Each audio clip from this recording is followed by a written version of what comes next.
আমি আশা করছিলাম আপনার প্রশ্নটা আরও প্রফেশনাল হবে। আমি এখানে বসা তথ্যমন্ত্রী হিসাবে, কারো আত্মীয় হিসেবে বসা না। আমি আশা করি আপনি আগামীতে প্রফেশনাল ওয়েতে প্রশ্ন করবেন। জবাব দেওয়ার আগে আমি একটা কিছু যোগ করি, যে যে শব্দটা বললেন আপনি, তো ওনার বহু বছরের একটা, উনি কার সাথে ছিলেন, কি করেছেন, খুবই ক্লিয়ারলি এক্সপোজড, ইজন্ট ইট? জি জি, এটা আননেসেসারি।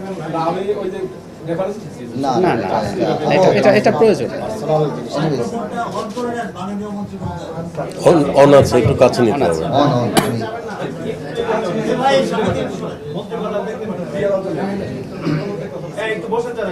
আসসালামু আলাইকুম সবাইকে, অনেক অনেক ধন্যবাদ। যদিও আজকের এই অনুষ্ঠানটা মাননীয় উপদেষ্টা সাহেব করেন এবং আমি কোনোভাবে এই রিদমটা নষ্ট করতে চাইনি, আমি আগে থেকে বলেছি। বা যেহেতু আমি মন্ত্রী হিসেবে শপথ নিয়েছি, আমি চিন্তা করলাম একদিন আমি আসি, প্রায় হয়তো আমরা গেস্ট হিসেবে আসবো, কিন্তু আমি মনে করি খুব সুন্দরভাবে এই প্রেস ব্রিফিংটা হয়, এই কারণে আমি কোনোভাবেও এই রিদমটা নষ্ট করতে চাইনি।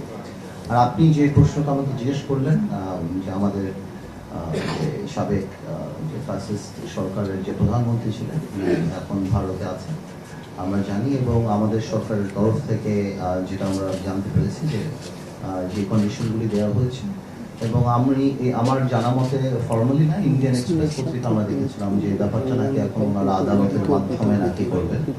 তো সেই ক্ষেত্রে আমার কাছে তো অনেকখানি মনে হয় যে উনি গিয়েছিলেন একভাবে, ওই সরকার হয়তো পলিটিক্যালি এখন ওই দায়ভার নিতে চাচ্ছেন না বলে এটা জুডিশিয়ারির উপরে দিয়ে দিচ্ছেন।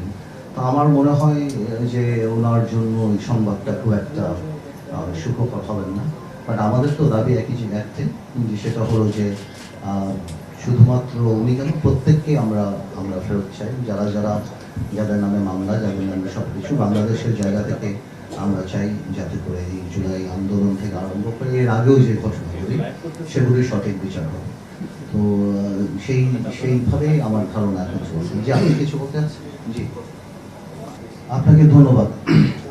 দেখুন, গণতন্ত্র বিশ্বাস করাটা আসলে মানসিকতার ব্যাপার, এটা কোনো সিস্টেমের ব্যাপার না, এটা মানসিকতার ব্যাপার। আপনি আপনার বিরুদ্ধে সংবাদ নিতে পারবেন কি পারবেন না, এটা মানসিকতা। আমরা 17 বছর যাবৎ যেটা দেখেছি, সেই মানসিকতাটা ছিল না, সমালোচনা শোনার মানসিকতা ছিল না, এবং সেই কারণেই হয়তো মনে করে দেওয়া হতো যে টিভি চ্যানেল আমরা গিয়েছি, আমাদের পক্ষেই কথা বলতে হবে। আপনার ইফ ইউ রিমেম্বার, আগের যে গত 6 মাসে আমাদের তরফ থেকে এবং মাননীয় প্রধানমন্ত্রীর তরফ থেকে এই ধরনের কোনো ইনস্ট্রাকশন বা কোনো মানসিকতার কোনো বহিঃপ্রকাশ আমি আপনারা দেখতে পাননি। এবং আমি প্রথম দিনও যেটা আমি যখন আমার তথ্য মন্ত্রণালয়ের রেলেভেন্ট সব সিনিয়র মেম্বারদের সাথে মিটিং করি, সেখানেও আমি বলেছি যে আমরা কাউকে নিয়ন্ত্রণ করব না, আমরা কারো মুখ বন্ধ করে দেব না, এবং আমি বিশ্বাস করি আপনারা গণতন্ত্রের আরেকটা স্তম্ভ, আপনারা আছেন তাই আমরা এখানে আছি, আমরা আছি তাই আপনারা আছেন, আমরা সবাই মিলে দেশকে এগিয়ে নিয়ে যাব। এবং আমাদের ওই কোনো মানসিকতা নেই কাউকে বন্ধ করার, কাউকে থামিয়ে রাখার বা এটা,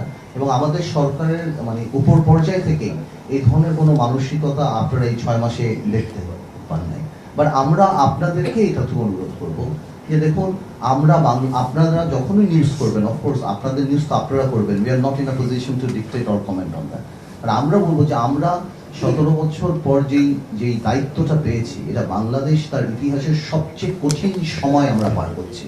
ইভেন কি একটা দেশ যদি প্রথম থেকেও আরম্ভ করা হয়, সেটা একটা ব্যাপার, কিন্তু এটা একটা ভঙ্গুর না, the system has been corrupted, এটা আরো কঠিন ব্যাপার, where the system has been corrupted completely গত 17 বছরে।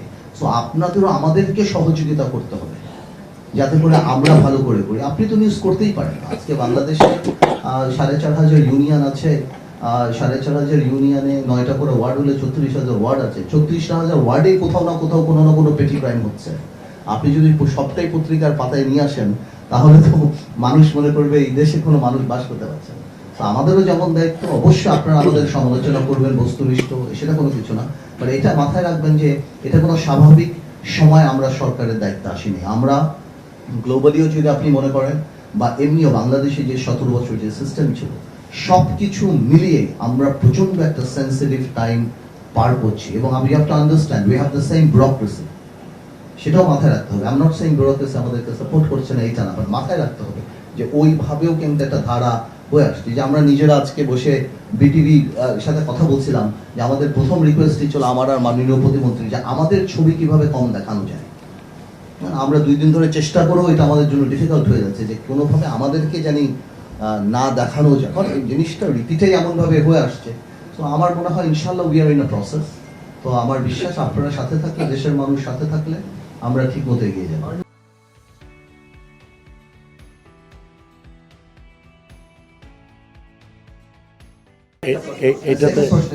এটাতে একটু অ্যাড করতে চাই আমি, আমাদের সহকর্মী আপা যে প্রশ্নটা করলেন, আমার মনে হয় গণমাধ্যমের যে স্বাধীনতাটা এখন আছে, অতীতের চেয়ে সবচেয়ে বেশি স্বাধীনতা এখন আমরা গণমাধ্যমে দেখছি। আমরা কিন্তু সবচেয়ে বেশি, আমরা কিন্তু এটার প্রতিফলন নিউজে কিন্তু কখনো আমরা দেখি নেই যে কোথাও লেখা আছে যে গত 6 মাসে গোয়েন্দা সংস্থার কোনো ব্যক্তি গণমাধ্যমে ফোন করেননি। আমরা কখনো দেখিনি যে 6 মাসে কোনো গুম এবং বিচার বহির্ভূত সরকারের মদদে হত্যাকাণ্ডের ঘটনা ঘটেনি। তো আপনারা যখন পজিটিভ নিউজ করবেন আমরা কিন্তু এনকারেজড হব, সরকার এনকারেজড হবে, আমরাও তো মানুষ। তো আমাদেরকে যখন পজিটিভ নিউজগুলো তুলে ধরবেন তখন আমরা আরো ভালো কাজ, আরো ইমপ্রুভ করার অনুপ্রেরণা পাবো। অফকোর্স আপনাদের যেগুলো বাংলাদেশকে এগিয়ে নিয়ে যাওয়ার জন্য, যেগুলো তুলে ধরার জন্য যা তুলে ধরবেন, আমি অতীতেও বলেছি সরকারের বিরুদ্ধে বলার স্বাধীনতা সকলেরই আছে, গণমাধ্যমের স্বাধীনতা অব্যাহত আছে। তবে রাষ্ট্রের বিরুদ্ধে কেউ কোনো মন্তব্য বা রাষ্ট্রের ক্ষতি হোক, রাষ্ট্রদ্রোহী কোনো সংবাদ বা কোনো কিছু প্রচার করাটা ঠিক না। সরকার এবং রাষ্ট্র কিন্তু there is a difference, there is a line between সরকার এবং রাষ্ট্র। এই জিনিসটা আমাদেরকে মাথায় রাখতে হবে। আর আরেকটা বিষয় হচ্ছে যে আমরা মন্ত্রী সাহেব বলেছেন বিটিভি প্লাস, আমরা কিন্তু এই জিনিসটা আজকে আলোকপাত করেছি এবং আমরা কঠোর নির্দেশনা দিয়েছি যে বিটিভি এবং সরকারের যেই সংসদ টিভি এক্সেট্রা আছে সেখানে শুধু শুধু সরকারের সংসদ সদস্যদের এবং মন্ত্রীদের খবর যাবে তা কিন্তু না। আনুপাতিক হারে opposition members in parliament and opposition parties out of parliament তাদের খবরও প্রচার করতে হবে আনুপাতিক হারে, এবং মানে গভর্নমেন্ট টেলিভিশনগুলোতে অ্যাটলিস্ট ওনাদের কথা যেগুলো বলছেন সরকারের বিরুদ্ধে হোক পক্ষে হোক, জনগণের পক্ষে যে কথাগুলো সেগুলো তুলে ধরতে হবে। এটাই হচ্ছে গণতন্ত্র। এবং আমরা এই বিষয়ে সিদ্ধান্ত নিয়েছি এবং এই বিষয়ে সিদ্ধান্ত কার্যকর করার জন্য আজকের থেকে নির্দেশনা দেওয়া হয়েছে। ধন্যবাদ। আপনার প্রশ্নের সাথে আমি ওনাকে একটু শেষ করি। এটা আমরা প্রথম থেকে দেখে আসছি, আজকে থেকে না, 40 বছর বা 50 বছর ধরে দেখে আসছি যে কালচারাল বিভিন্ন কর্মকাণ্ডের বিরুদ্ধে একটা গোষ্ঠী সবসময় এরকম করে। এটা বাংলাদেশে অনেক সময় হয়ে আসছে। এতে আসলে আপনার ওটারও দরকার না। Bangladesh is a country where we know how to live, মানুষ মানুষের পাশে কিভাবে থাকতে হয়, প্রত্যেকটা ধর্ম বর্ণ নির্বিশেষে কালচার রয়েছে। কিছু কিছু মানুষ এরকম ওভার অ্যাক্ট করে, ইট ইজ ওকে। ইনশাল্লাহ আইনটা নিজস্ব গতিতে চলবে। আপনার প্রশ্নটা ইনশর্ট হলো ফ্যাসিস্ট গণমাধ্যমের বিরুদ্ধে আমরা কি করব। দেখুন, আমি আপনাকে একটা কথা বলি, ফ্যাসিস্ট গণমাধ্যমকে আমি ইন্টেলেকচুয়ালি ফ্যাসিজমের সাথে তুলনা করি। ওই ইন্টেলেকচুয়াল চিন্তা চেতনায় যদি কেউ ফ্যাসিজমকে সাপোর্ট করে, প্রমোট করে, সেই জিনিসটাকে তো আসলে আমরা সামাজিকভাবে ধিক্কার জানানো ছাড়া কিছু করতে পারি না। আপনি যদি এখন চিন্তিত নিজের মনের মধ্যে কোনো স্বৈরাচারকে ভালোবাসেন এবং মাঝে মাঝে আপনার স্ট্যাটাসে সেটা প্রতিফলিত হয়, তাহলে তো আসলে আপনার দৈন্যতা ছাড়া আর কিছুই না। তো আমরা তাদেরকে সামাজিকভাবে বয়কট করা ছাড়া, বা এই যে আমরা এখানে বলছি, আমরা সবাই জানি কারা এগুলি করছে। সো এই জিনিসটাই অ্যাকচুয়ালি এটা। আদারওয়াইজ তো আমাদের ওই ব্যালেন্সটা ড্র করতে হয় যে আপনার 2-1টা কথা আমার বিরুদ্ধে গেলে যে সঙ্গে সঙ্গে আপনি একদম আমাকে ধ্বংস করে ফেলছেন, সেটাও না।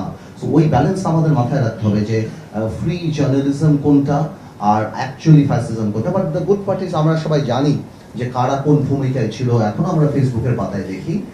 বাট ইনশাল্লাহ আমরা মাথায় রাখবো যে আমরা যখন বুঝবো যে এটা ম্যাচিউরড হয়ে যে আসলেই যে তারা রাষ্ট্র বিরোধী কোনো কাজ যখন করছে, তখন ইনশাল্লাহ law will take its own course. But সত্যি কথা বলতে ইন্টালেকচুয়াল ফ্যাসিজমের জন্য সামাজিকভাবে আমরা তাদেরকে ধিক্কার করব এবং আমরা তারা বাংলাদেশ বা মুক্ত বাংলাদেশ বা নতুন স্বাধীন বাংলাদেশের এই চেতনায় বিশ্বাস করে না, সুতরাং তারা তাদের মতো থাকবে। সেটাই আমার মনে হয় তাদের জন্য সবচেয়ে বড় বিষয়। Thank you.